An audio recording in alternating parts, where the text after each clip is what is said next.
Baik, Assalamualaikum warahmatullahi wabarakatuh. Honorable to Mr. Panigoro Safiono SAFM, as our lecture, and I would like to present our math presentation for panel projects about analisis lingkungan kerja dan politik negara Amerika Serikat. Okay,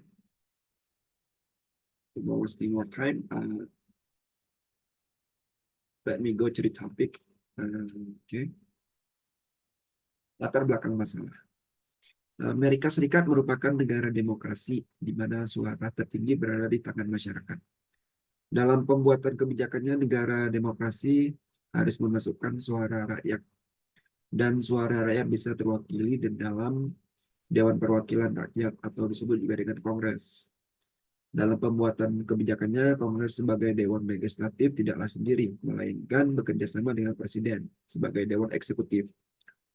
Semua rancangan kebijakan harus disetujui oleh Kongres agar bisa dijadikan suatu kebijakan atau hukum, termasuk juga hubungan luar negeri Amerika Serikat. Perilaku presiden tidak boleh keluar dari kebijakan yang sudah disepakati, namun ada beberapa kasus yang memang sikap presiden tidak sesuai dengan kebijakan yang disetujui, seperti yang terlihat dalam sikap presiden-presiden Amerika Serikat terhadap rezim lingkungan internasional yang berlaku. Amerika Serikat sebagai negara maju juga turut menyumbang polusi karbon. Jumlah industri di Amerika Serikat bisa dikatakan banyak, mengingat pertumbuhan ekonominya sebagian besar adalah hasil industri dan perdagangan. Amerika Serikat sadar bahwa isu ini sudah termasuk isu internasional karena berdampak kuat pada negara lain.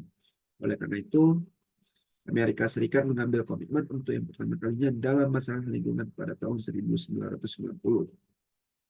Sebagai bentuk keseriusan untuk menangani masalah perubahan iklim dan masalah lingkungan lainnya, PBB membentuk suatu badan khusus, yaitu UNFCCC atau United Nations Framework Convention on Climate Change, dibentuk dari Konvensi Rio 1992 pada 21 Maret 1944 dengan tujuan akhir menstabilisasi emisi gas kaca dalam tingkatan yang akan mencegah gangguan antropogenik yang disebabkan karena perilaku manusia yang akan berpengaruh buruk terhadap perubahan iklim.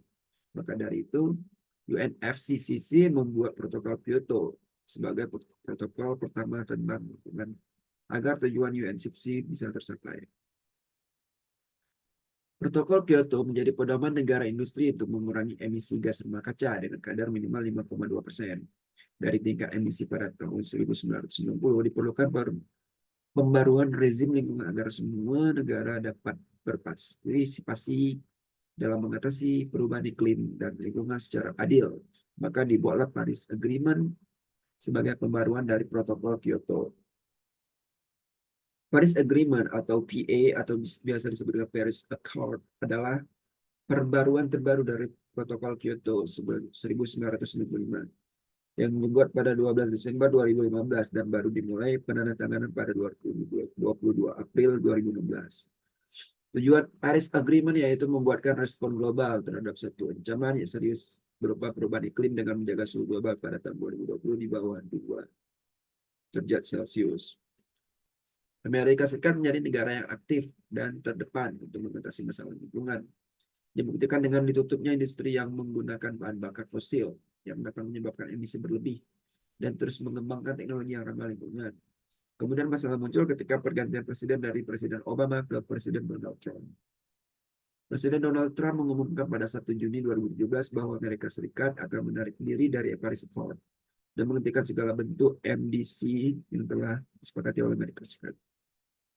Pengunduran diri Amerika Serikat pada Paris Accord membawa dampak yang signifikan tak hanya wilayah dalam negerinya, tetapi juga hubungan dengan negara lain seperti Uni Eropa.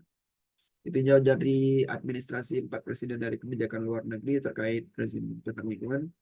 Terdapat pola yang menarik untuk dibahas dari keempat presiden tersebut.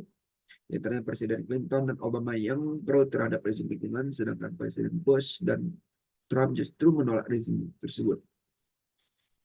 Diketahui pula Presiden Clinton dan Obama berasal dari partai politik yang sama dan begitu pula Presiden Bush dan Trump.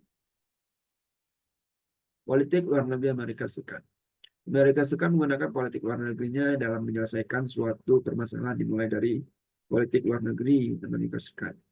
Politik luar negeri secara umum dijelaskan sebagai suatu tindakan yang dilakukan atau direncanakan oleh para pembuat keputusan untuk bisa bekerja sama dengan negara lain atau entitas internasional dengan tujuan untuk mencapai tujuan atau kepentingan nasional negaranya.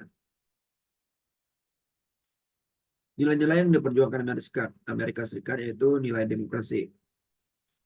Amerika Serikat memiliki tujuan untuk bisa menyebarkan ideologi demokrasi di seluruh dunia, khususnya bagi negara-negara yang masih menganut paham sosialis yang dianggap sangat bertentangan dengan demokrasi.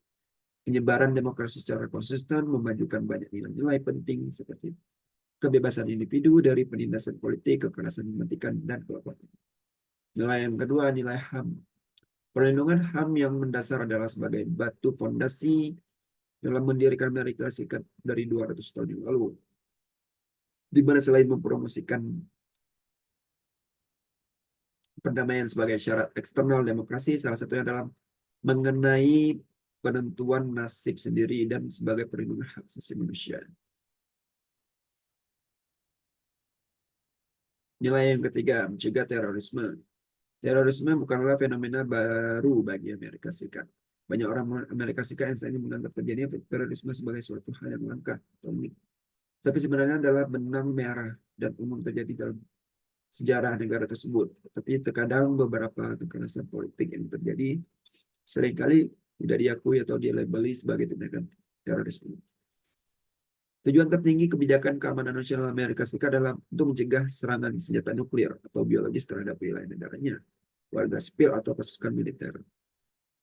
Politik luar negeri Amerika Serikat. Politik luar negeri merupakan sebuah langkah yang diambil oleh Amerika Serikat dalam mencapai kepentingan nasionalnya.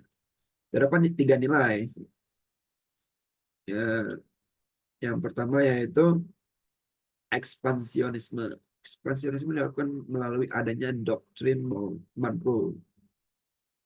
Doktrin Monroe merupakan salah satu kebijakan luar negeri yang paling berpengaruh dan yang paling bertahan lama bagi Amerika Serikat. Setelah secara berangsur menurunnya kekuatan Eropa membuat Amerika Serikat secara signifikan menjadi hegemon regional yang mendomisili wilayah negara tetangganya. Yang kedua, isolasionisme.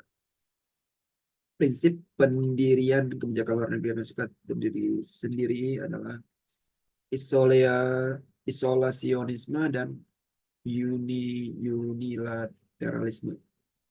Lebih dari 150 tahun dalam masa awal sejarahnya Amerika Serikat cenderung menutup diri dan menjaga jarak secara geopolitik terhadap Eropa. Kemudian politik luar negeri yang terakhir yaitu intervensionisme. Intervensi biasanya digunakan sebagai instrumen kebijakan luar negeri dalam mencapai tujuan tertentu. Bagian yang berpendapat bahwa intervensi adalah sebuah instrumen kebijakan luar negeri kuno dan mapan yang melayani kepentingan politik di negara-negara tertentu. Untuk melakukan intervensi, sebuah negara harus memiliki akses besar ke sejumlah sumber daya. Kesimpulan, Amerika Serikat merupakan negara demokrasi di mana suara tertinggi berada di tangan masyarakat. Nilai-nilai yang diperjuangkan oleh Amerika Serikat yaitu nilai demokrasi, HAM, dan terorisme, mencegah terorisme. Dan politik luar negeri itu ekspansionisme, isolasionisme, dan intervensionisme. Okay, and here we go to the end of presentation. Thank you for watching. Assalamualaikum warahmatullahi wabarakatuh.